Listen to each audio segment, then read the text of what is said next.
modern day warrior, mean strike. Today's Tom Sawyer, mean strike.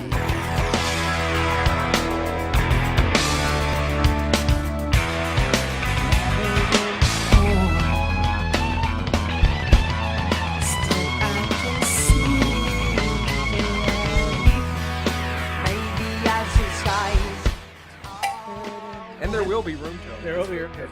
We have a fan on. We don't know if you can hear it. Robbie's going to try to remove it. Are you just talking like as if the episode is starting?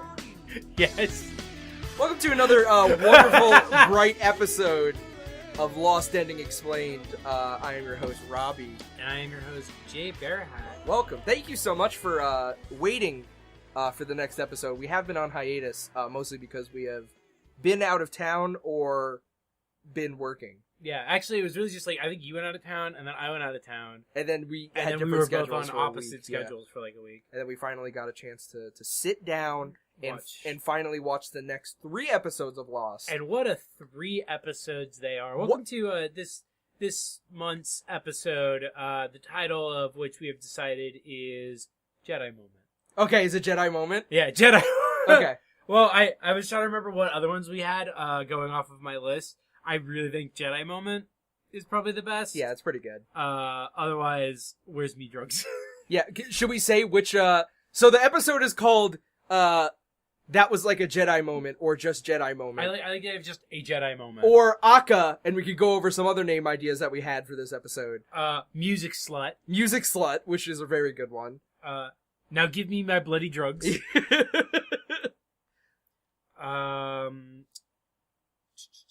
Why is nobody digging? Yeah, why is nobody digging? Actually, I kind of like that. that. Actually, fuck it. Let's go with why is nobody digging. No. I do like Jedi Moment more than why is nobody digging. I think there's more on there that I think I like more than Jedi Moment, though.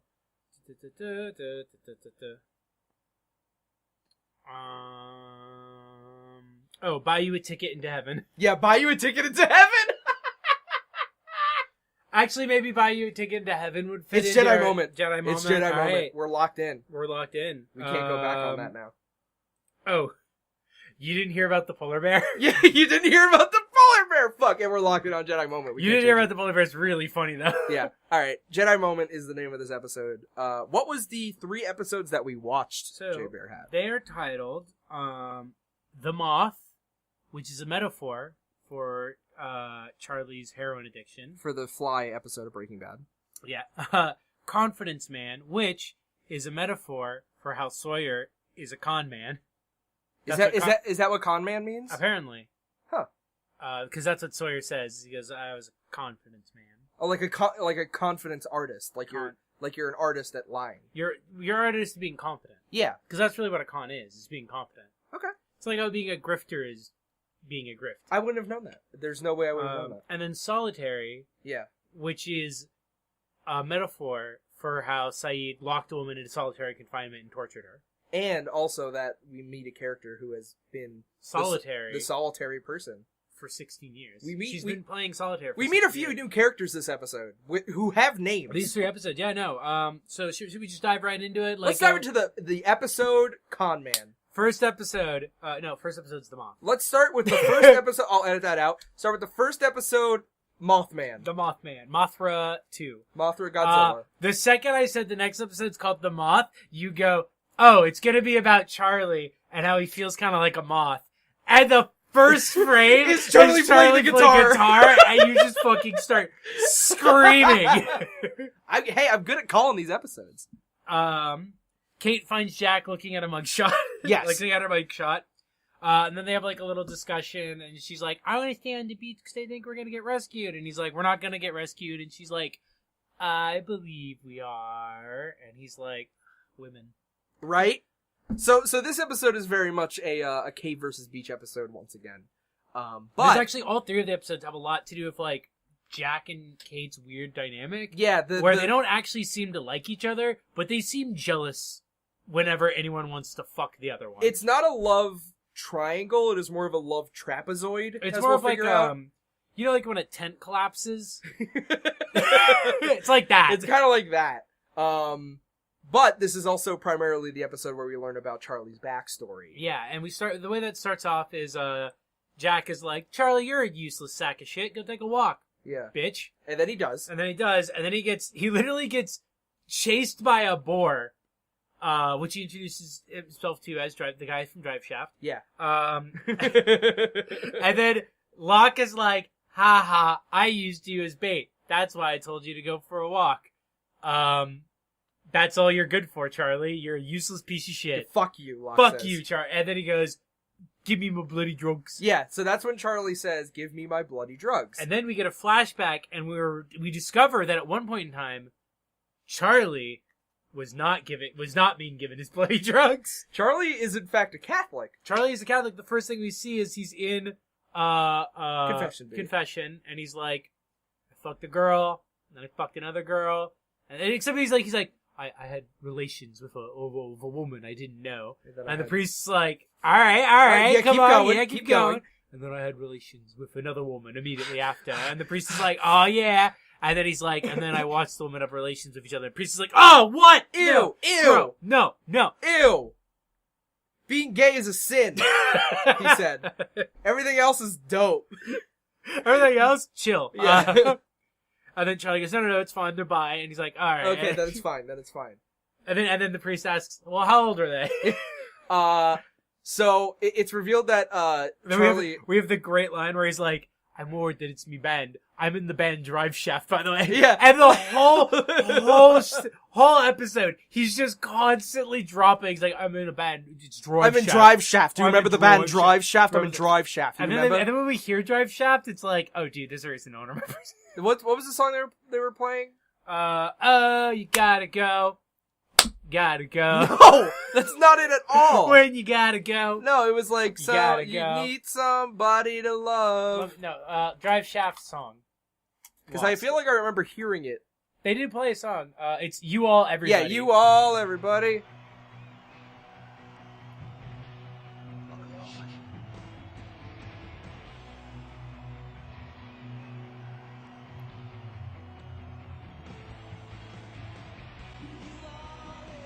Okay, cool. We'll just cut it there. Sorry, what was that?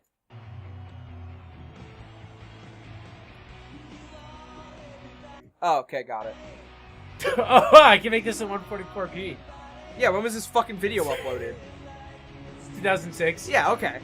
Lost was still on the air when this episode is So Charlie did his confession, and he's walking out, which is when we're introduced to a music slut. A music slut, who is a man who has a shirt that says music slut, and he goes, Charlie, we just got signed. So and then he's like, I got a letter, and also it's me, Liam. Yeah, his name is By the way, Liam? Liam. I thought it was like Luther. No, it's why would you? What? No, it's Liam. We never learn his name. We do. They say it. That's how I looked it up. That's how I found that photo of the actor with the weird flip phone photo where he looks like a fucking reptilian. When did they say his name? They say it like first thing when Charlie sees him. He goes like, Liam, what are you doing here? This here is a church. Oh, it was the accent. I couldn't hear it. Yeah, he probably sounded like he was saying like, yeah, it sounded like he was drunk the entire time and like he's talking through his wooden teeth. Yeah. Yeah, it was kind of like that. Also, I forgot that note that the priest says, it's okay, Charlie, everything is just a series of choices, which is something Locke says later, which is how we know that Locke has got it locked down. Oh. You know what I just realized? We also don't find out, we're going to get to it, we don't find out who hit Sayid in the head. I think it was Locke. No, we kind of find out. Oh, I guess we can assume that it was... Yeah, we kind of find out. Which we'll get to. Sayid gets hurt. Yeah, Sayid gets hurt, but that's later. So... and so he's like, look, give me fucking drugs. Oh, I want me fucking drugs. Well, no, because he's talking to, Liam. He's talking to Liam, and they're like, look, we got signed, and, you know, we can tour. We could, like, go around. This is our big chance. And Charlie goes, okay, but the second I say we're out, we're out. That's it. And he goes, sure, yeah, you're the rock star. I mean, you're the face. God. You're the rock god. You sing all the songs. You're the main guy. You're the guy from Drive Shaft. You are Drive Shaft. We actually got signed because you would not stop introducing yourself as I'm in Drive Shaft. Yeah. Except it's really hard since some people thought our band name was Drunk Shift. Yeah. Unfortunately, yeah. Unfortunately. Sadly, some people from our area started a band called Drunk Shift, and they're just taking off. Yeah, so you really got to get that accent in check. And then Dope Fish was in a game, and it just went all downhill from there. And then Locke is like, Flash forward. flash forward. Well, it's not flashing anything. We're just back. We're back. And that's when Locke's like, aha, you're bait. And he just goes, give me fucking drugs. Yeah. And Locke is like, ask me 3 times. And then he's like, okay. And he's like, no. I mean, like, you can't do it 3 times, like, in a row. Like, it's gotta be, like, over the course of some period of time. Locke doesn't even really explain the rules. It's kind of a weird thing, because he's like, ask me 3 times. Like, an addict is just gonna, in an hour, be like, give me my drugs. Yeah. So he said, ask me 3 times, and on your 3rd time, I'll give you the drugs. And then he's like, why don't you just throw them away? And Locke's like, I don't know, because you gotta choose to be honest. Yeah, the idea is that he wants Charlie to, like, choose. Like, it's your choice what happens next. Which really shows how much Locke does not understand drug withdrawals or addiction. I think it was cute. I think it's completely unrealistic. As the doctor said later on in the episode. The doctor straight up, he's like, you want to do withdrawals? He's like, yeah. And he's like, why didn't you tell me? I'm a doctor. I work in an emergency room. I treat this constantly. Almost daily. I work in L.A. Then Sayid is like, some bullshit scam about, like, they're going to triangulate the signal. Scam! The gang triangulates a signal. And he's like, this is what we're going to do. And they're like, we don't have walkie-talkies. He's like, don't worry. I found these on the plane. And you think, walkie-talkies? No, fireworks. Yeah. And then he goes, to explain it to the audience, thank goodness for fireworks. Smugglers. So it has been revealed at this point that not only were fireworks smuggled on the plane, but a box of knives. A fire axe. Whole bottles of conditioner and shampoo. Much bigger than 2 ounces or whatever it is. 12 ounces? It's 3 ounces. 3 ounces. Yeah. More than 3 ounce shampoo bottles. What else? What else are we going to find? Inhaler medication. Oh, also, signposts. Signposts, yeah, because he has a signpost. The things that he makes for the triangulation are made out of, like, what look like stop signposts. So those were just on the plane. It's really great that Sayid, whenever he just needs something, somebody was smuggling it onto the plane. We made a joke where it's like, later on they're like, oh, thank God there were chicken steak dinner smugglers on the plane, so now I can eat this chicken steak. Oh, it turns out there was a boat smuggler on the plane, and we have a boat, so we can just leave the island. So yeah, they're gonna try to triangulate where the signal is coming from, so that they can but find Kate's out where like, it is. oh, I need a laptop battery. And they're like, well, you gotta go ask Sawyer. And they're like, Sawyer, do you have a laptop? And he's like, no, I didn't find one. And it's like, fuck you. Sawyer's still an asshole. Sawyer's still an asshole. Sawyer, then they have some stupid back and forth. Listen, every time Sawyer and Kate talks, it's the same fucking conversation, so we're just gonna skip over it. He gives her the laptop battery. Yeah, sexual tension laptop battery. Yeah. Once again, moving the trapezoid. Sawyer goes, tell you what, if I sing a song for you and you get wet and it soaks through your pants, you can give me a kiss on the cheek, and then I'll give you a laptop battery. And then she says no, and then he goes, okay. And then he gives her a laptop battery. Yeah. Then we get another flashback to... They're singing. The band playing that song, that lovely song we just heard, Kids in America. Hey, we're the Beatles. Hey, yeah. We are always Beatle around. We're Drive Shaft and we're here to say, we're gonna rock you in a major way.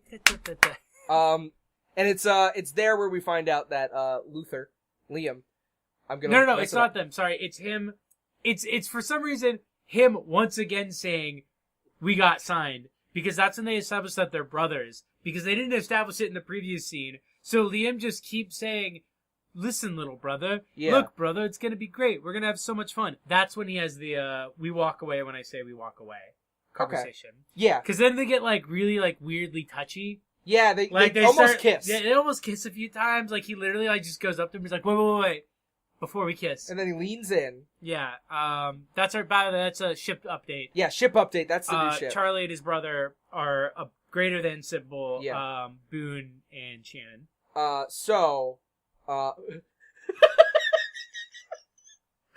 You knocked the fucking wind out of me with that one, mother of God. that one took you a second. Yeah. I was like, who's Shannon? So yeah, they're playing live, and Liam is singing all the chorus. Yeah. He's singing the chorus of the song, but that's not his chorus, that's Charlie's chorus. And George's like, I was supposed to sing the song that everybody knows me from. Yeah, so it's revealed that Liam is kind of using Charlie in order to get stardom. And in that scene, he's like, this is like, you don't understand, like, this is my chance at fame, like, you're already da-da-da-da-da, blah, blah, blah. And then you see him pull some drugs out and have sex with a woman. Yeah. And Charlie's like, my God, the whole thing is spiraling out of control. I didn't know getting into rock and roll music would mean sex and drugs. Sex, drugs, and violence and rock and roll. Sex, drugs? The Beatles never talked about this. I thought Lucy in the Sky with Diamonds was just about going to the mines. What happens after that? Well, then Steven Scott. Oh, yeah. So we're introduced to new characters. First, Charlie has a meltdown so bad it causes a cave-in, which almost kills Jack. Yeah. Which thankfully Michael's allowed to be useful for fucking He's once a on the construction show. person, yeah. He's like, I'm a construction worker. Here's how we're gonna get him out Michael of there. being the dad. Michael's the dad. We should try to preface as many characters as we can because With their vague roles. I forget their names during the show. We had to look. Yeah, it's Michael the father. Michael the father is like, don't worry, we'll knock a hole in there. I used to work Jack in can suck construction. us off real quick, and then we'll get him out of there.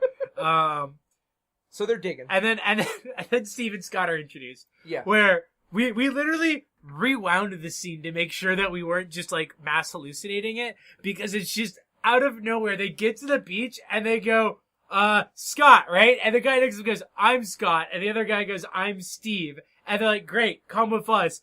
And they're just characters now. Not only revealing the incompetence of the cast being able to talk to other people on the island, but also, we have now talked to other people on the island, so we now know Steve and Scott are characters that we can call back to whenever we need to complain about a scene. Yeah.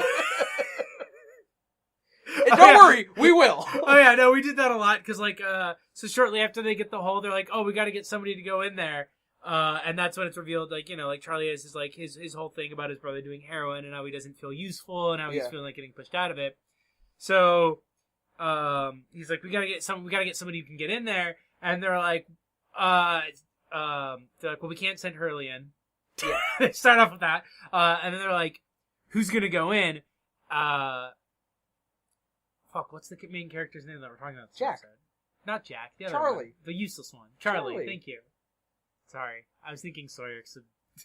Name's Tom Sawyer and a spy on you. So, Lost on Charlie... an island and I'm... It's great. Gay. So Charlie, walks up and he's like, oh, dude, I'm small and I'm on heroin. And they go like, Charlie, you can't do it. You're incompetent and we don't like you. Before that, it was the second time where Charlie went to Locke. And Charlie was like, look, Locke, I'm so stressed out. A cave-in just happened. I need my drugs. I really need my drugs. And Locke was like, no, you have to be to be like Locke this moth. is just, because, Walt is like, somebody should go get Locke. And so Charlie's like, I'll do it. Yeah. And he just runs over and he's like, oh my God, we've got a cave-in. And he's just like, all right. Why'd you come here? No, he literally just goes, are they digging him out? like Locke already knowing that the people on this island are so incompetent that they might actually just be standing around looking at rocks. At one point they are. And at one point they are. We'll get to that. And then he goes, yeah, they're digging him out. And he's like, cool. You came here to ask me for your drugs, right? And he's like, he goes, yeah. He goes, yeah. And he's like, well, you're in luck. Number 2, bitch. You gotta wait another fucking round. But first, I've been checking out this moth over here. Be like this moth. Be like this moth. This moth, if I freed this moth right now, it'd be a pussy moth, and that moth would die. That's kind of like if I gave you your drugs right now. Really, that's kind of like if I gave you your drugs ever. But that's besides the point. And he's like, oh, okay. So then he goes back, and then he starts crawling in the hole. And he's like, I gotta prove that I've got value by crawling in the hole. But the excuse he gives is he's like, well, they can't go in. Boone has a sister. And Boone has a lover. And Michael has a son. And we're just like, what about Scott and Steve? What about Scott and Steve? What who about are standing right there? Scott could have raised his hand at any point and been like, I got no family. I got no family. I just got Steve. Scott has Steve and Steve has Scott. Yeah. So like, okay. New ship. Scott and Steve. Scott's, we call it Skeeve. We call it Skeeve. Or Stott. So Charlie crawls in the hole. Charlie goes low, causes another cave-in because he's incompetent and on heroin. Yeah, saves Jack at least. Does not save Jack. Well, he pulls the rock off of Jack, and then he relocates his shoulder blade. I just remembered the bit we did where, like, he gets in, and Jack is just like, oh, you gotta help. I'm trapped under all this heroin. Oh, and these heroin rocks. Oh, these heroin. Charlie, the only way to get them off me is to do them. You gotta smoke. You gotta smoke this heroin. Hurry, Charlie. I'm dying. Oh, Charlie, you gotta help me. All the blood's rushing to my dick. You gotta beat me off. You gotta suck me off. Hurry. We had a lot of... Whoa, watching it. A lot of cock sucking. A lot of, like, penis sucking in these 3 episodes. This then leads to our favorite scene from this episode. which is Charlie getting into an argument with his brother, saying, the drugs are killing you. His brother going, oh yeah?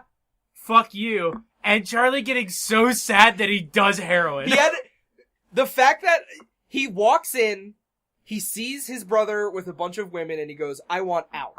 Yeah. And that's when he looks over and he sees the heroin, and Charlie goes, these drugs are killing you. And Liam goes, fuck you. I'm the leader of Drive Shaft. You're Nobody just the cares bass about player. The bass player, yeah. And then he leaves, and then Charlie has a mental breakdown because somebody was negative to him. So he starts doing heroin. That is the motivation of him doing heroin. He got yelled at. It's so good because it's supposed to be like this big reveal of like, here's how he got addicted to heroin. And it's not like he was in a rock band. He got yelled at. He got yelled at. Bitch. Like, shut up. Start smaller. Smoke weed. Yeah, I think it's also worth, like, just bringing up the end to his story where... Yeah, and then we get, back to the cave, back to that. And he goes to his brother's house, and Liam has a kid in a sweater vest. It's a time jump wherein, like, after that moment, a few years go by, apparently Drive Shaft, like, breaks up, and Liam is raising a child in a 3-story house. Really turned his life around. Yeah, and Charlie knocks on the door, is like, look, we can get Drive Shaft back together. These people, they just want you. They just need you. And he's like... I'm raising a family. He's like, no. And then he's like, Charlie, last time we were in the band together, like, you and I, like, I missed the birth of my daughter because you wanted to go look for drugs. And it's like, you got him addicted. Yeah. You started it, bitch. This is actually your fault. And then he's like, listen, stay with us. We'll get you into rehab. And he's like, I got a plane to catch. Yeah, I gotta go. I have a plane to catch. And as we all know, that plane, Flight 92. I was like, you better not. I knew it. I knew it was leaving your fucking lips as soon as you're like, and that flight? What could have it been? Oh, it's the plane that landed in the Hudson River. No! Malaysia Air Flight 737. Yeah, there you go, yeah. Cool.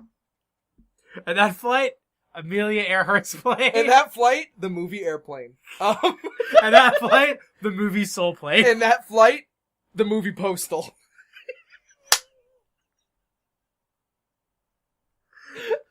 It turns out the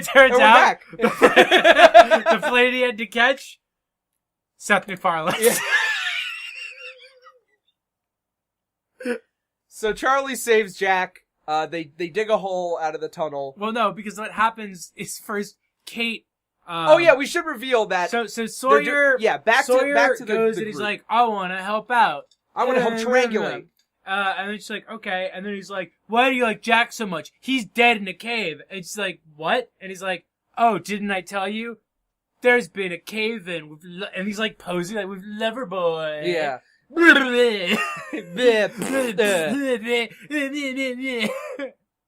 And then that's literally how he goes, by the way. That's how he talks. You should watch the episode, but we'll just tell you about it. Anyway, so then she runs off, and then Sawyer allegedly sets off the firecracker. Yeah. Because they're setting off fireworks. But we don't see it. Shannon has to set off the other one, and she almost fucks it up because she was busy talking to an unnamed character. Yeah, so they're shooting off fireworks to, like, basically get the triangulation of the ray beams in order to find the signal all at the same time. The signal of the French woman saying, please come, they've all died. Yeah. It's been 16 years. So they shoot off the flares. But before that, so that happens, and then we go to Kate, shows up at the thing, and everyone is literally standing around staring at the after rocks. the second cave-in. And she goes, that's where we have the line, why is nobody digging? And then they start digging. digging again. Charlie has to pop Jack's shoulder back in, which for some reason doesn't really seem to come up again. Yeah. Well, no, it does. Later on, Jack starts fighting Sawyer, and his arm is hurting. Oh, Yeah. okay. Then Charlie sees a moth, and that's how he gets out of the cave. And then they dig out of the cave. And So that's Charlie- and then it goes back, and Sayid gets knocked the fuck out. Yeah, so they shoot off the flares. Sayid is able to pick up the signal, and he's like, oh, I can find the signal now. That's when a anonymous person hits him in the back with a giant stick. And it's like real cartoony looking. Like It doesn't look like he got hit. The sound is very soft, and then Sayid just falls on the ground and nothing bad happens to him. Yeah, he's fine. Cut back. This is when they start to more heavily imply more Michael's son. Michael being the dad, son being the Korean woman. Oh yeah. Yeah, that's another ship date. So it's Charlie goes up to Locke after saving Jack, and Charlie's like, we should specify. Locke is cooking a pig over a fire. yes, Locke is very busy making food So that everyone can survive. and Charlie goes, it's the third time. Give me my drugs. I want them. And he goes, are you sure? And he's like, yes. Give Oh, me I my need drugs. them. I've made my choice. And then he gives him the drugs, and then Charlie throws the drugs in the fire, and Locke goes, you did good, son. And then Locke goes, cool. Pigs ruined. Spent all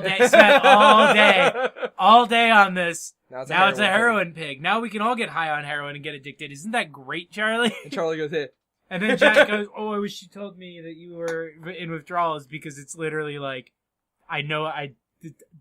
again, Yeah. this is my job. So now Jack is in on that he was an addict, and that's it. and he covers for him. They're like, hey, Charlie, you look like you're going through heroin withdrawals. And he goes, no, he's got the flu. And Hurley Hurley goes, goes- oh, okay. And Hurley goes, oh, okay, boss. And then walks away. Whatever you say, boys. And then the episode abruptly ends.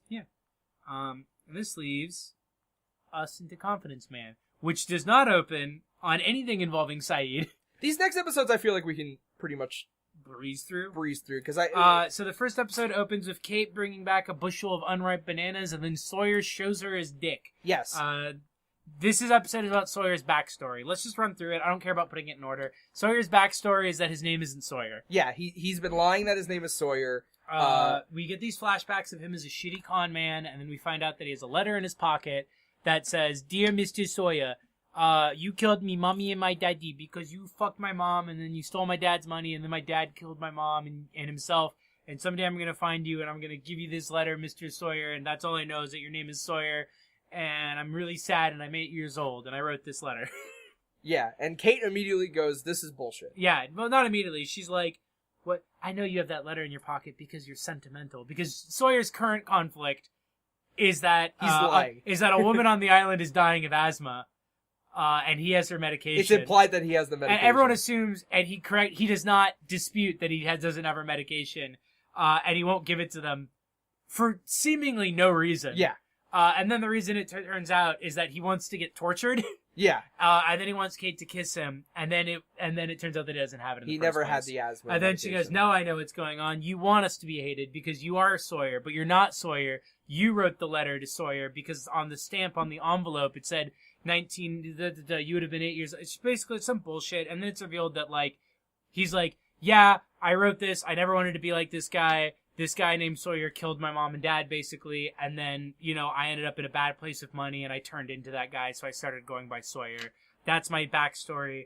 And I'm sticking to it. And then we're like, yeah, when you do bad things, you're a bad person. So basically in this episode, just to... Sayid's equipment, though, was destroyed, so Sayid is convinced at this point that Sawyer did it. Yeah. Because Locke is like, anybody can make a delay fuse. Haven't you ever seen a cartoon?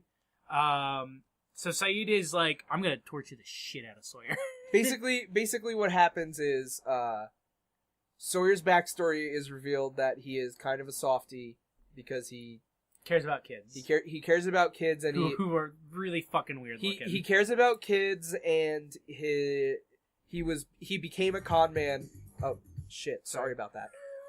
He becomes a con man because he lost his parents to a con man. Sayid, much like how Batman, became Batman. Sayid believes that Sawyer was the one that knocked him out and destroyed his equipment. So we know he's not. The Korean woman whose name is Sun, tries to help the girl with asthma. Shannon. The incest girl. Yeah, the Boone's lover. We gotta stop this bit. and is like, oh, rub these plants on her chest. But they have a conflict with Michael because the husband comes in and he's and like, tries what to are you start shit doing? again. Yeah, and she's like, I'm wearing this because it's hot and because I'm sexy. It's also revealed that Sayid, who tries to get answers out of Sawyer, said that he was a communications officer who has tortured people. But by which he meant, I get people to communicate with us. Hey, what do you mean? Yeah. I'm in legitimate communications Hey, business. hey, a little concrete shoes, bada bing, bada When I boom. said I was in the Republican Guard, I mean I voted Republican to guide our economy. I'm actually from New York. Hey, I love the Italian flag. The fuck is identity politics? Meet my friends. Meet my friends. And that's basically that. That episode is just like us. Oh, them trying to make us feel bad about Sawyer, but like he's still racist. Yeah, he's. I love how like after they explain his backstory, you go like, okay, so he did all these things, but why is he racist? Yeah, why did they write him to be racist? So Charlie and the pregnant lady are trying to fuck. Yes. And he there's like this scene where he's like trying to get peanut butter, and then he brings it to her. He's like, it's smooth peanut butter. Look, it's delicious. And she's like, Charlie, that jar is empty. And he's like, no, it's not. Haha, you gotta come to the cave with me now. And we're just like, oh, he's hallucinating. Yeah. And it's played off like he's being cute, but we're like, no, that's heroin withdrawals. Yeah, no, that's heroin withdrawals. Also, to move the plot forward in the actual things we care about, just leaves. Sayid leaves because he's like, I promised myself that I would never torture anybody again, but I did torture Sawyer, but he did deserve it, and then I stabbed him with a knife, and he also deserved that, and I promised I would never do that again. And then Jack is like stitching him up, and Sawyer's like, if the roles were reversed, I'd let you die. Bleh, I suck. Also, I fart on babies, and if Hitler was alive, I'd vote for him. It's literally the most like an 8-year-old trying to write a bad guy. To move the love trapezoid, Kate has an extended makeout session with Sawyer for no reason. Well, because he wanted a kiss. And at the end of that episode, Sayid kisses Kate's hand. So now on the love trapezoid, it's Kate, Jack, Sayid, and Sawyer, who are all just like male cheesecake. Sorry. At this point, it is confirmed once Sawyer walks out of the ocean with no pants on, he is a part of the Cheesecake Factory. And that he constantly has like freshly conditioned hair. Yeah, he's the only one on the island that seems to like have shampoo and like conditioner and and conditioner. We also forgot this is where the title of the episode Jedi Moment comes from, because there's a part where Hurley goes like, where Shannon is having a panic attack and Jack calms her down because of her asthma. For some reason, her panic attack causes her to look like she just hit a bong wrong. And then as he's walking away, Hurley goes, "Whoa, man, that was like a Jedi moment." And Sayid storms out of the cave. He's like, "Fuck this." That's the real reason Sayid left. He's like, "I'm hanging out with fucking nerds. I can't deal with this shit." So that's basically that episode. Yeah. This next one is kind of filled. Oh yeah, also when Sayid says that he's like, I gotta leave the island, I can't trust things here, and the implication is like, because he doesn't trust himself. I was like, yeah, because people keep saving the racist man. Yeah, people keep saving Sawyer, who is racist. And a threat. And a threat. And very clearly dangerous, and making the living surviving chances of everybody worse. Yeah. By like distracting them with his stupid bullshit theatrics. And so Sayid is right. Fuck it. And then Sawyer burns his backstory.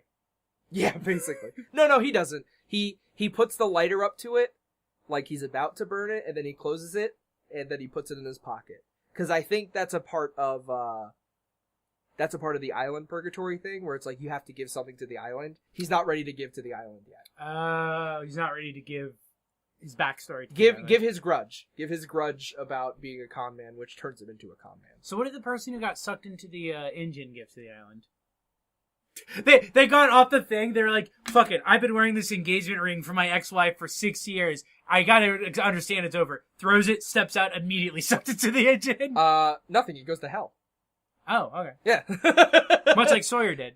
He was a Nazi. You just immediately killed him. He's the guy who he was one of the guys who was like at the top of the Bernie Madoff thing.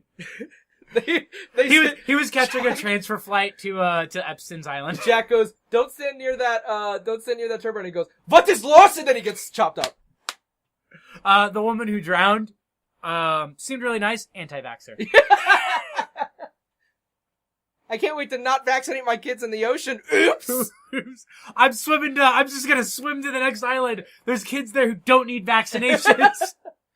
So yeah, that's that episode. And then we get to Solitary, which is a very packed episode. Solitary, I feel like, is cut up into 3 parts, which is Sayid. So let's go. Should we just do Sayid's backstory? Well, here's the 3 parts. It's Sayid and what Sayid's going through, Sayid's backstory, and Hurley invented golf. Yeah, there's a so let's talk about Hurley subplot. invented golf. There's first.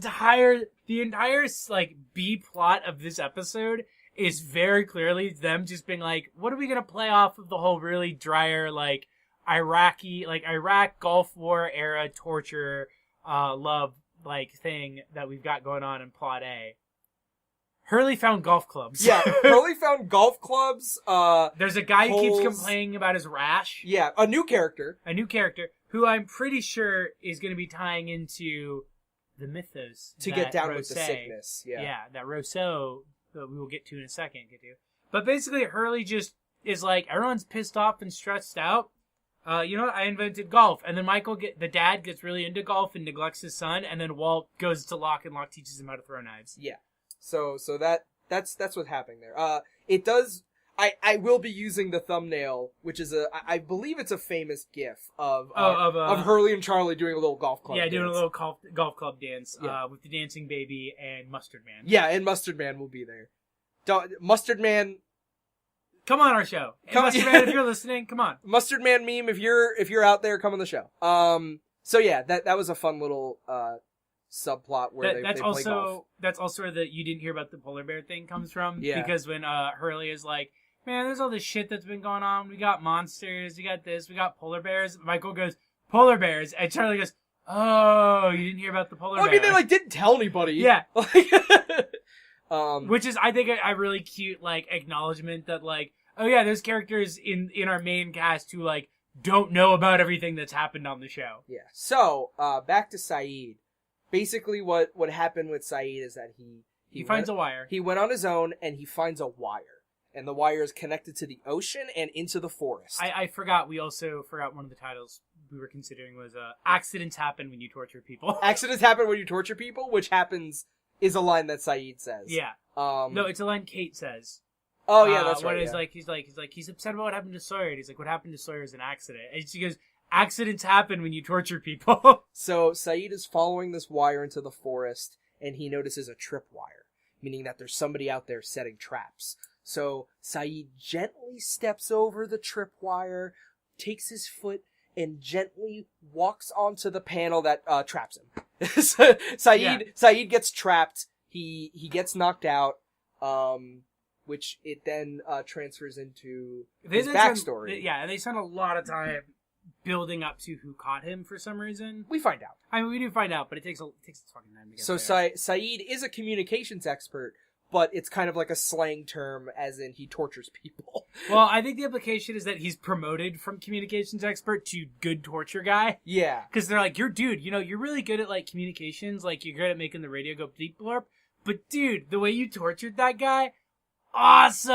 Yeah. When, that guy was puking and you just hold his head to the side and then let go of it. So, he basically has one more job, and then he's out, and he gets to do, a cushy computer tech job. Yeah. But the one job he has to take care of is he has to interrogate a woman who he grew up with. Yeah, and a woman who is introduced as Noor, something like that. Yeah. And she goes, nobody calls me that, they call me Nadia. Or have you forgotten, Sayid? And then the revelation is that she used to shove him in the mud a lot because she had a crush on him. Yeah. And he's like, well, I was 8. I didn't know that meant you had a crush on me. You were rich. What? Huh? Yeah. And then, she's like, your comrades already tortured me. I'm not going to talk. And he's like, if you were innocent for those tortures, I'm sorry. But, Tell me about this bombing. Yeah, so- or I so- will torture you. So throughout this backstory, Sayid is like slowly like bringing her food and like He's doing, like developing feelings for her. doing things under the radar and being like, look, here's some food. This is all I could find. I'm gonna try to get you out of here. If you could please just tell say us something. anything, I could try to get you out of here. And she's like, I'm not fucking doing that. I like the bit. Man, Nadia's a fucking dumbass. He's I like, think Nadia's a cool character. he's like, just identify these because she's like, what do you want to talk about? We can talk about music or the weather, but I've been in solitary, wink, for a while now, so I can't talk about either of those. And he's like, just tell me, just recognize. Just one of nod these your photos. head. Yeah, and she goes, Sayid, no, we can't do this. And he's like, all right, torture her, fellas. That's not what he said. All right, bring in the torture lobsters. Sayid's very sweet this episode. He is. He's a complicated. I like Sayid, but I gotta roast all these characters. Yes. So it's at the end revealed that the last thing that Sayid has to do in order to graduate and just go to his cushy tech job is he has to kill that woman. Yeah. He has to kill Nadia. He has to make because she has to be made an example. Yeah. So he walks in with 2 guards. He goes to Nadia. He throws a mask at her and goes, "Come with me." And he's walking and he goes, "Leave me alone with her." To which he goes, "All right, get out. There's a truck. You can leave. You can get out now." And she's like, "Oh, why don't you come with me? We can both escape." To which the guard that was promoting him comes out and goes, Hey, what's up? What are you doing?" To which Sayid just shoots him. Yeah, and then he shoots himself. And earlier in the episode, she was like, "Oh, I noticed you have a bullet wound," and he goes like, "Yeah, I was shot. I was a soldier." And then it's revealed that he actually shot himself. Yeah. There's a lot of subterfuge. So basically, this woman who, by the way, was in the photo that he got would be from looking at occasionally. What's the pregnant woman's name? Oh, who cares?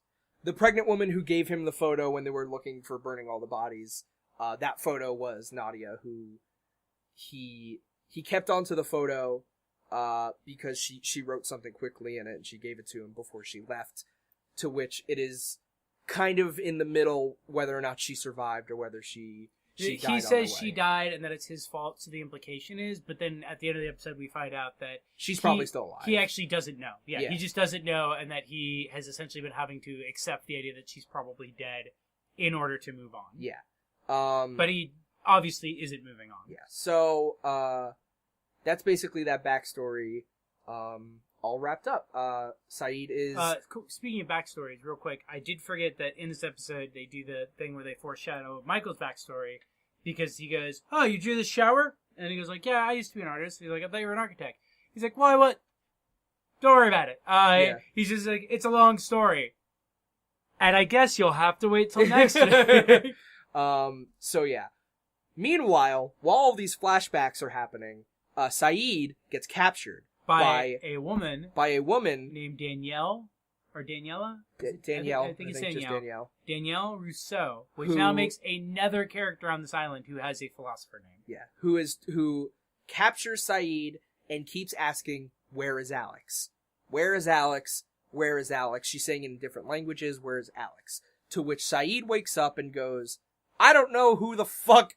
Shut up. Shut up. Who is Alex?" Oh, shut up, bitch. And then the woman electrocutes him, which reveals that he is tied to an electric bed. It's a bed. It's a bed frame. And she walks out and she goes, "Who are you?"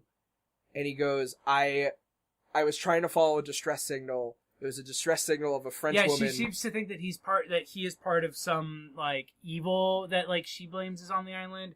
The implication being that there are other people on the island who are bad people. Yeah.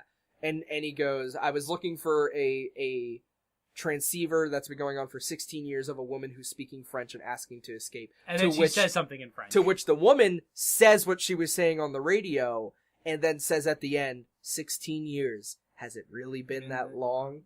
To be revealed that she has been on this island. She talks about her backstory where she was on a science boat that was doing... It capsized. She was with her... She was with her entire crew. And her fiance. Robert. Which is my name.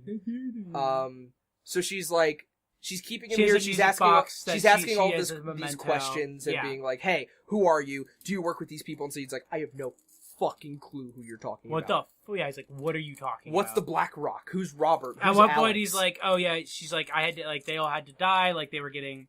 It's revealed that she's the person who killed them because of an infection of some sort. Apparently, all the people in her crew had some type of infection. Or she said they were being sick. infected or taken away one by one after they came back from Black Rock. She's very scatterbrained. She also talks about the woods whispering around her. It's kind of So implied it's that sort of she's crazy. Yeah, it's implied that she's crazy, that being isolated here for 16 years has, like, possibly caused her to misremember things. Of course, it's probably going to turn out that that's not true and that everything she's saying has real lore attached to it. But she's a cool character. But she's a cool character. No, I like her. At the end, they point guns at each other because Sayid escapes while Fixing her music box. Yeah, while Danielle like goes out for hunting bears or monsters or something. Sayid. She does say, however, there are no monsters, which implies that she has not encountered the monster. Yeah. So Sayid is pointing the gun at Danielle, and Danielle is pointing the gun at Sayid, and Sayid pulls the trigger, and nothing comes out. Yeah. And Danielle goes, I pulled the trigger because I killed Robert. And No, that's when it's she's revealed. like, Robert didn't know that I had removed it either when I shot him. Yeah. And that's when it's revealed that she had killed her old crew because of some infection.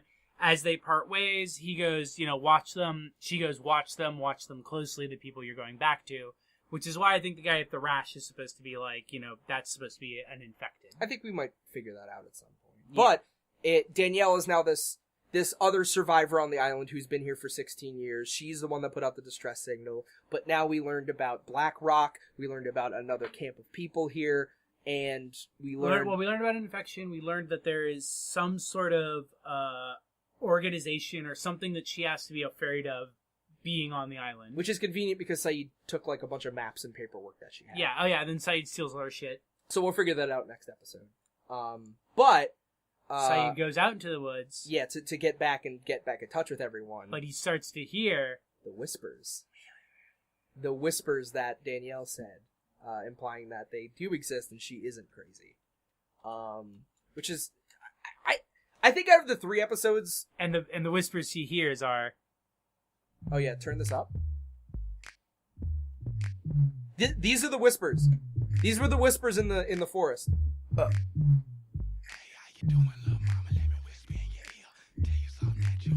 These were the whispers that Sayid heard. Anyway. That's the bit. So yeah, I think this is probably my favorite episode out of the 3. Yeah, honestly, I no, really, same. really like Sayid. I hate Sawyer.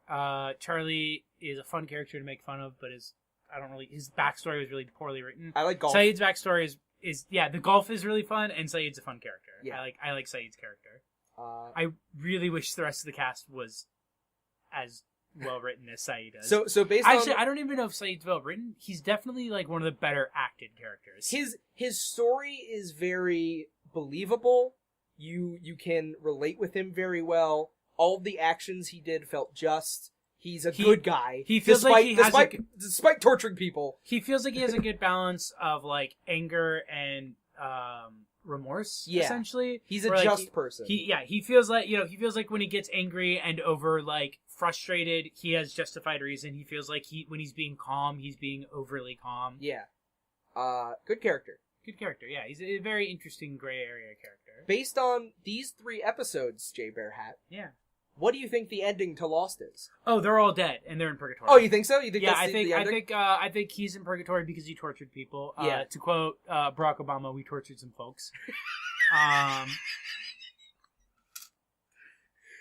Yeah. Sawyer is in purgatory because of a clerical error. He should have just gone straight to hell. I think the idea is that he should have gone straight to hell because he's a con man, but when he saw the child, he showed remorse, and he realized at that moment in time, oh shit, I'm just as bad as that guy. So I think that was like kind of his redemption arc and him being in purgatory, basically trying to figure that out. And Charlie... That child actor in that scene is terrible. Just like, Mommy, Daddy, what's going on? What's going on? And every time it cuts to the kid is very clearly looking at like a stage director, being like, do your noise. Do your noise. Do your noise. Scream really loud and do your noise. Do your little noise. And then Charlie finally gave his thing to the island. So I think he saved Charlie because he gave up his addiction. And what did Locke give up? Walking? Not walking? Locke gave...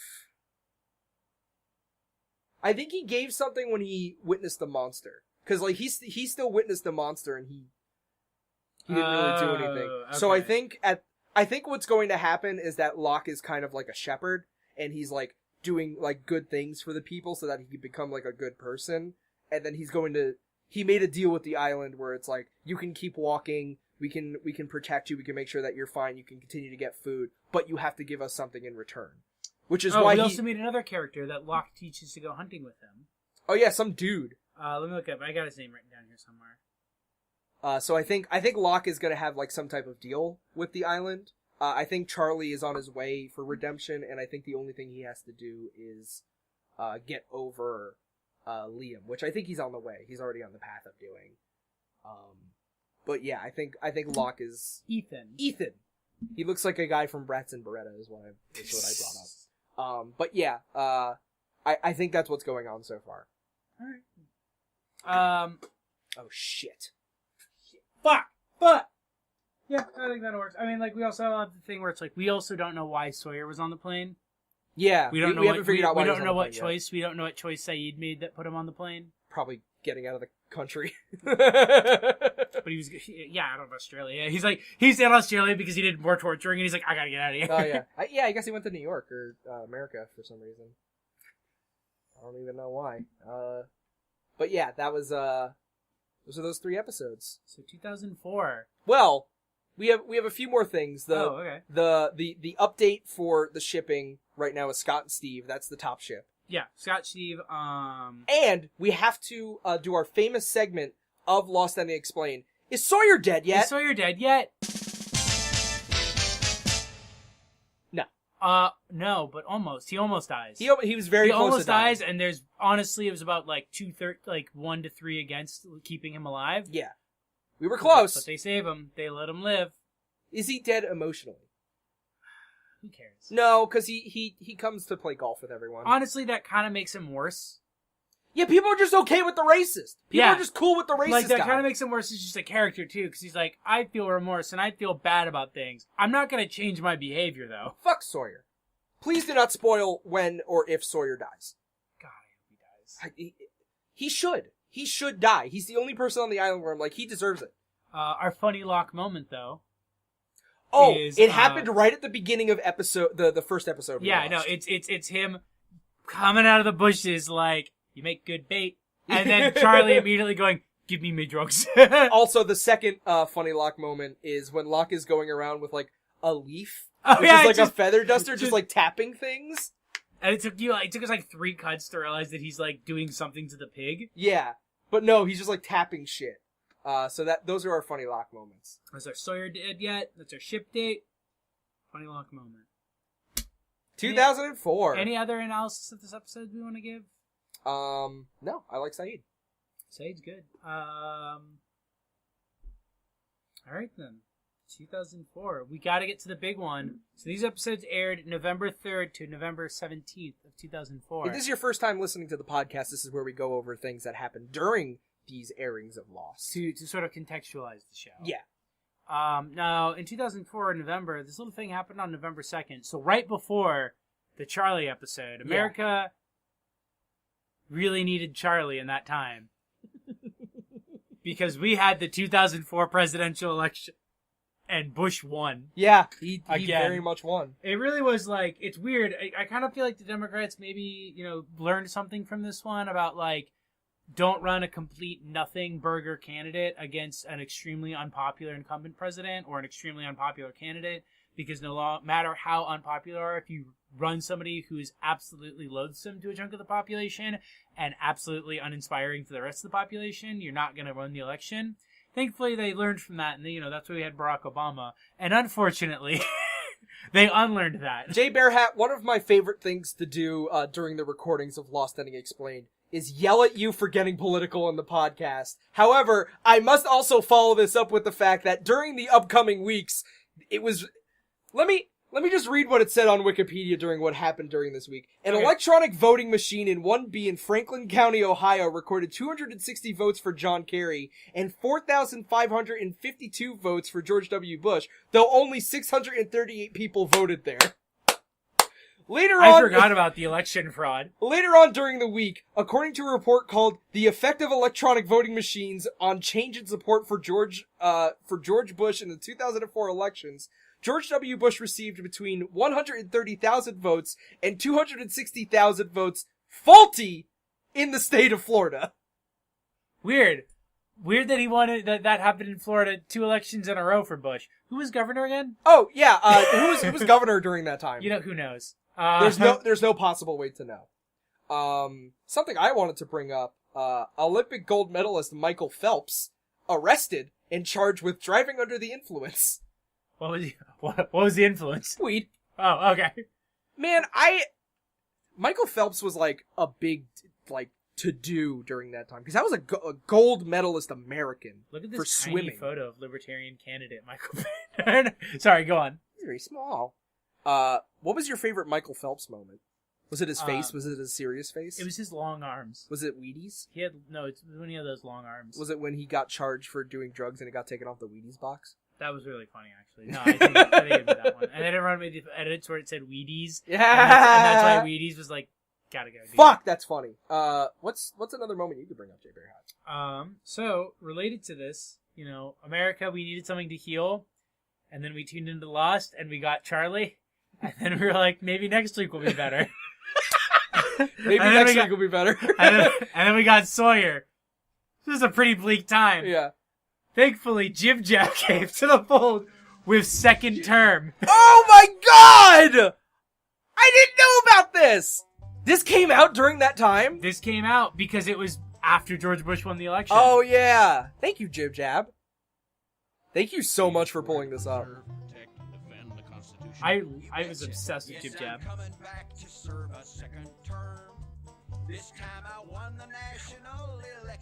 Turn this off. No, he didn't. No, he didn't. I don't want to watch this. Because he stole. Oh yeah, because it was faulty. Is that I Dick think Cheney? That was Colin Powell getting pulled from the administration. I'm not... Jay, I'm pausing this. Jay, I'm not watching this. Why? There's another 2 minutes. I'm not watching this whole thing. You'd be crazy to think I'd watch this whole thing. You didn't like it? You don't like it? No! I can't believe you didn't know about second term. I knew about the one that was like This this land. Land, yeah. This land, but I didn't know about second term. Yeah, second term. It was, well, I mean... Oh, Schitt's Creek. Stop skipping through it. I'm not watching it. Stop skipping through it like we're gonna watch the rest of it. Can you just have a screenshot of this somewhere? Oh yeah, no, pause, because I can bring that up. Same-sex marriage in the United States. Gay rights activists suffer a severe setback when state constitutional amendments prohibiting same-sex marriage are passed in 11 states! I forgot this was the Prop 8 election. Arkansas, Georgia, Kentucky, Michigan, Mississippi, Montana, North Dakota, Oklahoma, Ohio, Oregon, and Utah. Oregon! Wait, wasn't Prop 8 also on that list, though? No, I don't think so. When was Prop 8? Uh-oh. Whoa. When was Prop 8? Prop 8. Prop 8, Prop 8, Prop 8. Prop 8 is really... 2008. Oh, okay, that's why. Yeah. Fucked it up. But yeah, no, I George forgot, Bush yeah. did say no gay rights. Yeah, no, I forgot. George Bush did not say gay rights. Yeah, he didn't. Was there any other big 2004 election hubbaloos? I hope fucking not. Oh, there was... Yes, this is a good time to bring up a good election hullabaloo. Yeah. Because someone did get elected into office during that time. Oh, who? The animated live-action dramedy Tom Goes to the Mayor airs for the first time on Adult Swim. What? Yep, that happens November 14th. What a great time. Yeah, good time. You know what? That's what while we were waiting for that Sayid episode, that's what healed our... Yeah. That's what healed our... Tom Goes to the healed our Mayor hearts. brought us back, yeah. I also forgot that around this time we had Joe Mentum.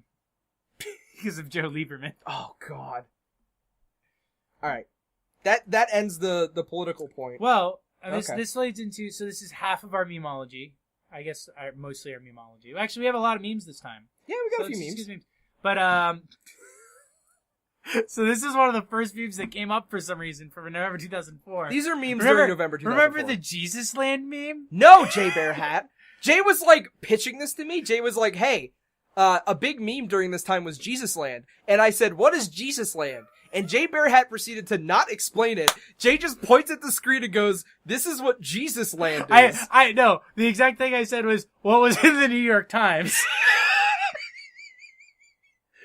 And I was like, cool, what's Jesus Land?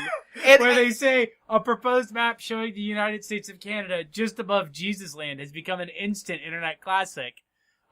Courtesy. Why is it an internet classic? And I said, it came from Yak Yak. Yeah, yakyak.com. And I was like, what the fuck is Yak Yak? And then that's when I said, you know what? Don't explain it. Tell me what it means on the podcast. So Jesus Land was a really funny meme. Where where like they took the map and it was all the states that voted blue are now part of Canada, and it's the United States of Canada. And the remaining parts of U.S. are called Jesus Land. And that's literally it. That's the image. Epic. That's it. Epic. Oh, sorry. Here's a variation of it where the other ones are called the United States of Liberty Education, and the rest are called Jesus Land. Because you'd have to be a fucking idiot to vote for Republican. Anyway, I can't figure out why Trump won. Jesus Land. Let's bring it back. Jesus Land is the new meme of 2019. Oh, sorry. Some variations on Jesus Land included, Jesus Stan, Dumb Fuckistan, Redneckistan. Wow, these are real racist, aren't they? Why? For some reason, none of the versions for United States of Canada had a stan named for it. any racist, Western France. suffixes there. Western France? Western France. For known for being extremely, welcoming. Tolerant, yeah. Tolerant, yeah. If you're from France, email us and tell us how tolerant you are. So that was the Jesus Land meme. So, we're gonna apologize for that. Move on to some other good memes that we got here. I guess unboxing was invented. The concept of going online and filming yourself unboxing something. It was not called unboxing, however, until the next year. It was called unpacking. Oh. But I got a lot of things to unpack. Yeah. Okay. All right. And it was it was just a video of somebody unpacking a Nintendo DS box. That's where unboxing came from. Who was it? It was an Engadget piece By Peter Rojas. Peter Rojas. Rojas. If you're around, email us, lostendingexplained@gmail.com. Tell us about what it was like to invent unpackaging. This one actually surprised me. In November 2004, Ghost in the Shell standalone complex was first aired on Cartoon Network's Adult Swim. Wow. In it, there is a joke where a character asks another for source on like a chat room, and the others start mocking him by saying sarse and soy sauce. This bit delighted Moot so much that he instituted a word filter on 4chan to replace people asking for source with sauce. Sauce? That changed the world. That literally changed everything. The invention of just saying sauce instead of source changed the world. I honestly thought I thought people just started doing it organically. I never knew it was a word filter. Did Moot have to explain what sauce was when he went to court in the live public record? You know what? I don't think so, actually. Wow. It's possible, but I feel like, I feel like most people who run like law, like courtrooms and stuff are probably racist enough to just assume that it's like a funny way of saying source. Moot, if you're listening, email us, lostendingexplained@gmail.com. Tell us why you did that. Christopher Poole, if you're listening. I got something for you. Wait, we got one more meme. Oh, more memes. Okay. Sorry. This is cheating. You're cheating. Sorry. All right. Fine. Never mind. No, No, it's fine. No, it's fine. I was gonna just do a video game update. You could do what you were gonna do here. Okay. If you're gonna be a fucking baby. Okay, sorry. No. So what happened was we missed this last week. Multi-track drifting also was. That's a big deal, actually. That was actually a big deal. Was the first instance was used on YTMD, the infamous multi-track drifting reaction image. If you're into video games, that's this month's meme update. I got some video games that came out during this time. All right, give me some video games. Halo 2.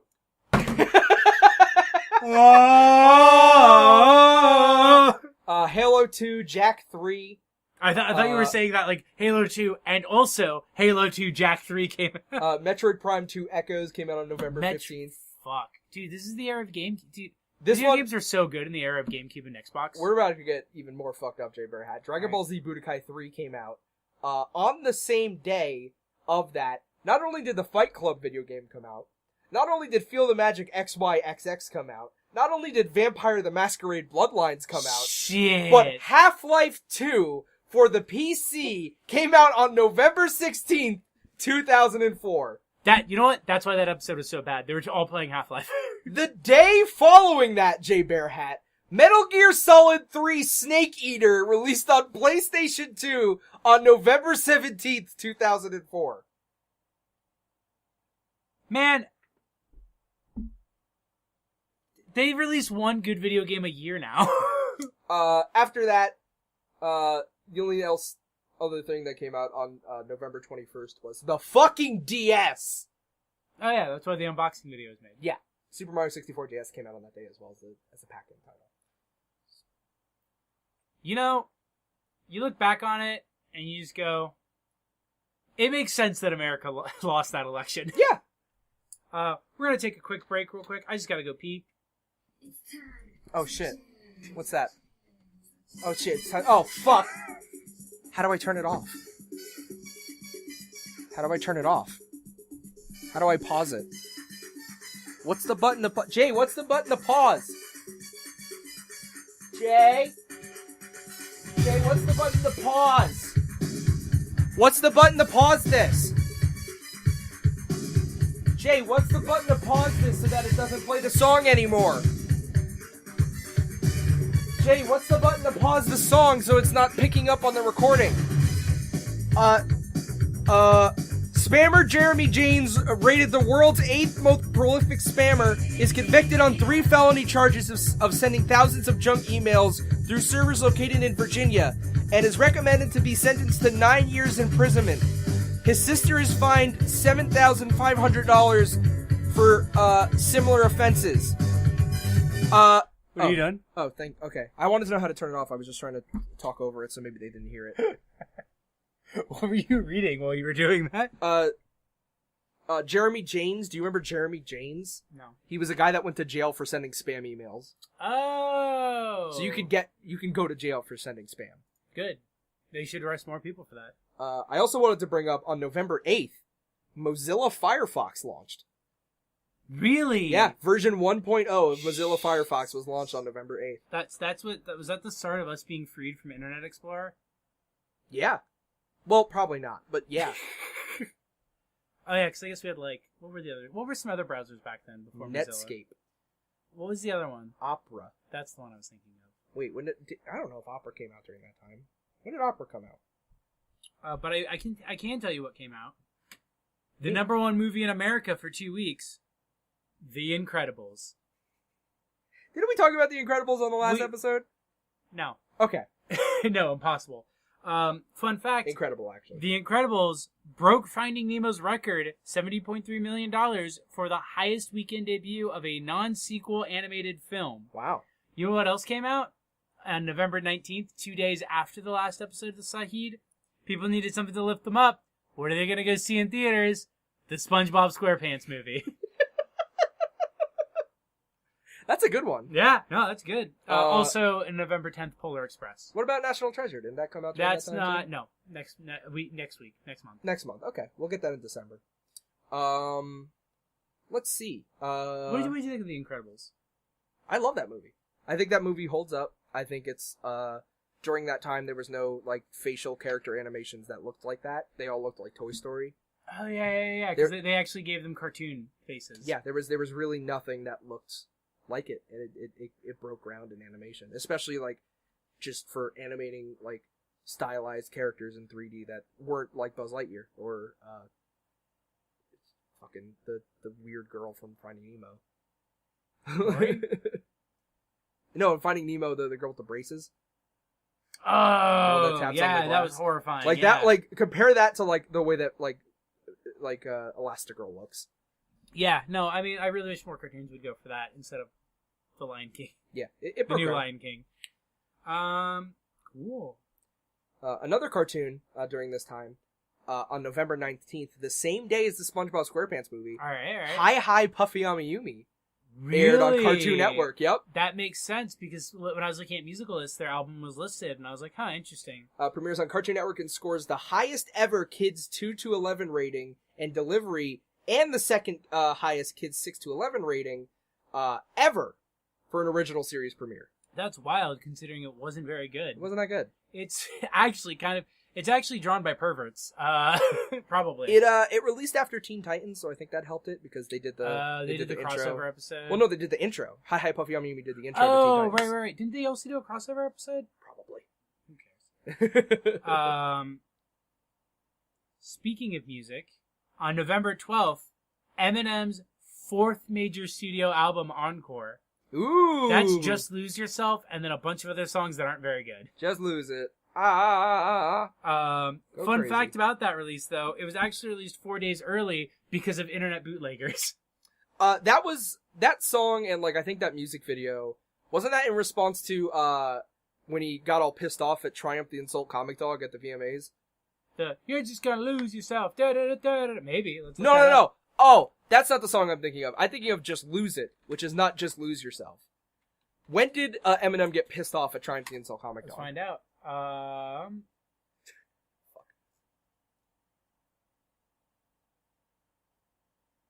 Triumph quashes Eminem beef for Ass Like That clip. So apparently, Ass Like That is Ass when... Like That is what is the response to... Yeah, because he's a puppet in that.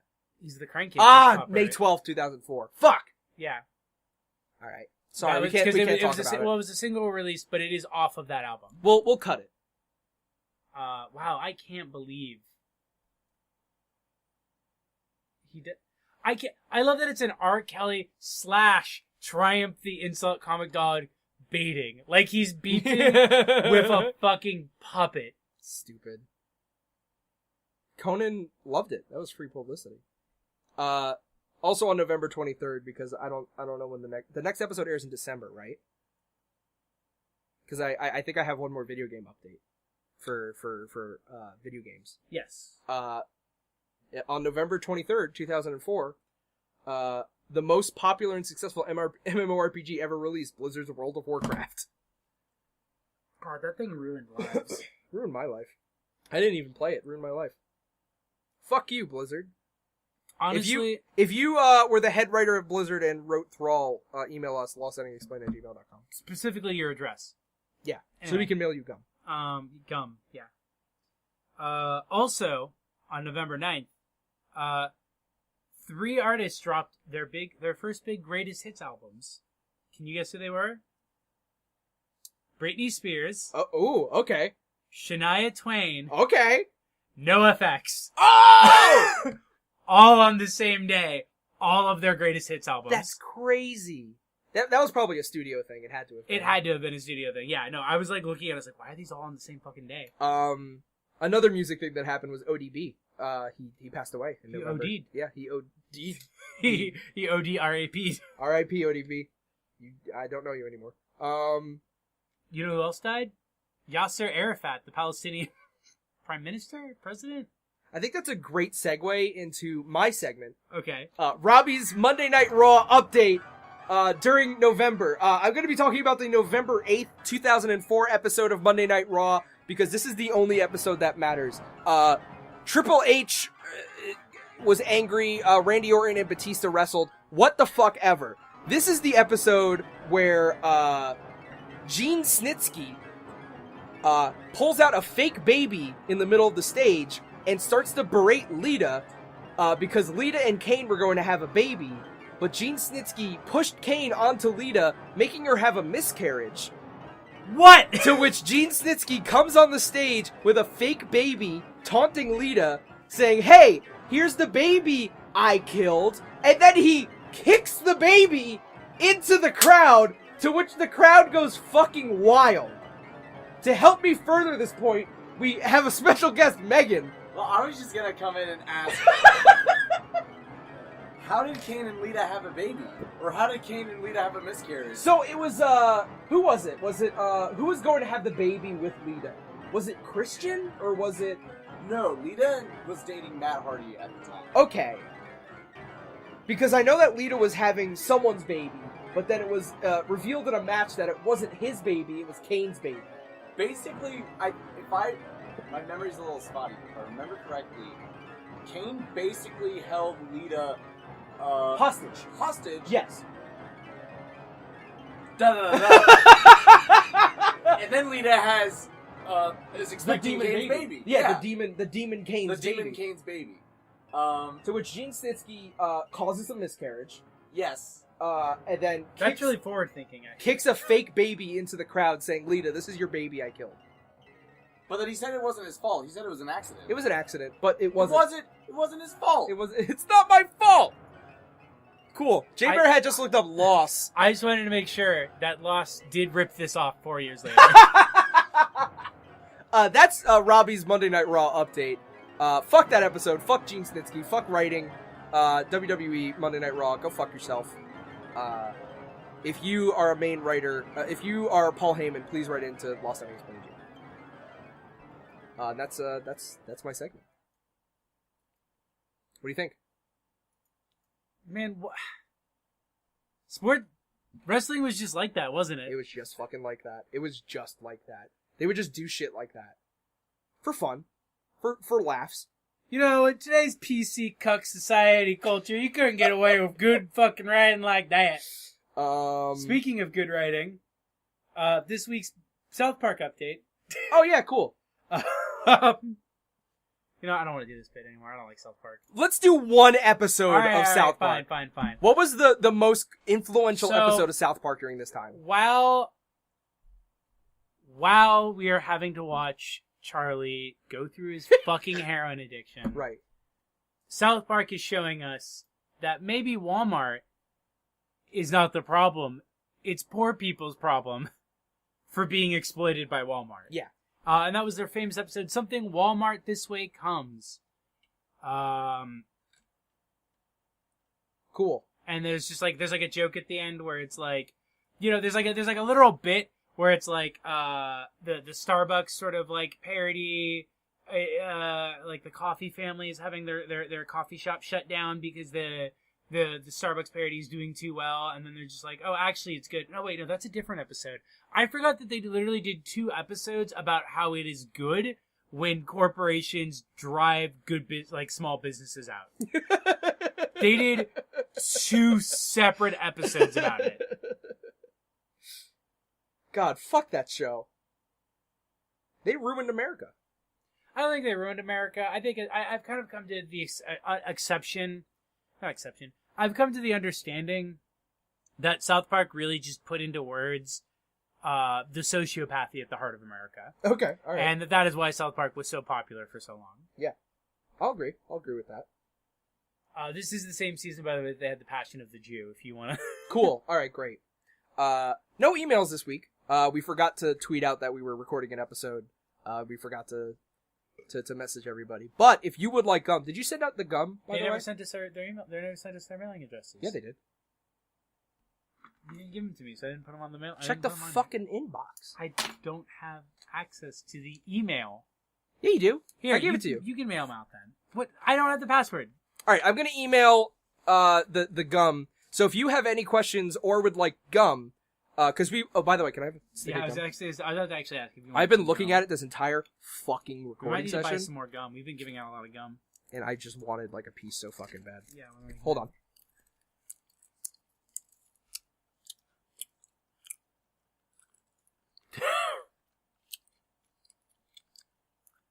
Anything else? If you would like to a piece of gum and you would like to send an email to us asking us any questions about Lost so that we can explain it, oh shit, sorry. Please email us lostendingexplained@gmail.com. We will answer any questions you have about Lost. We are experts. So do us a favor and send us your questions. Yeah. All right, And we will send you a piece of gum. All right, I'm Jay Bearhat. I'm Robbie. This has been another episode of Lost Ending Ending Explained. Explained. Good night, America. Oh, is that our shut off? Oh yeah, wait. What song do we want to have for this episode? There was a song in the episode that we could have done. All right, let me look it up. Thanks for joining us, everyone. Yeah, thanks. If you've made it this far, you're a real one. Honestly, if you hey, tell your friends about this. Be like, hey, do you need does your friend work in an office job or something where they need some bullshit to listen to in the background? Tell them that this is bullshit and that they should listen to it in the background. Don't listen to it in the background. Play it on their speakers. Yeah, play it. Actually, go over to your friend's house and Chromecast it. The best way to get a podcast out there is to let as many people know as possible. So when you're in your office job, just play it on the speakers, and everyone will ask, what are you listening to? And you can say, oh, I'm listening to Lost Ending Explained on YouTube, SoundCloud, and Twitter. So, what's the episode where the song is played, by the way? It was the second one. Confidence Man? God, what a bad episode. You didn't like it? Look at this fucking photo of... I hate him. Josh Holloway. Josh Holloway. Josh Holloway looks like a filter was run on his own face. He looks like the male filter on Snapchat. He looks like that cat with the male filter on Snapchat. He looks like a member of Cats from the new movie. Ew. Yeah. Deep cut. I like it. Hold on, I'm just, You're not No! We're- Check the fucking thing! Check Right, what song right, it yeah, was. I was gonna tweet this out. Don't tweet. We have to figure out the song that we're using for this episode. Jay Bearhat was in the middle of looking up this song and then opened up an incognito I Shall browser Not to Walk sign Alone. into Twitter. I Shall Not Walk Alone. It'll be a dubstep remix of that, if I can find it. If you have a dubstep remix, send it to lostendingexplained if you want. Or don't. Whatever the fuck you want. Yeah. Wow, a lot of people have paired this song up with Sawyer. I guess people really associate it with him. Name's Tom Sawyer, and it's found on you. The bit from the beginning of the episode here. So, once again, if you're lost, We'll find you. we'll find you. Lost Ending Explained. How's that explained? We'll find you. We'll find you. All right, good night, everyone. Good night.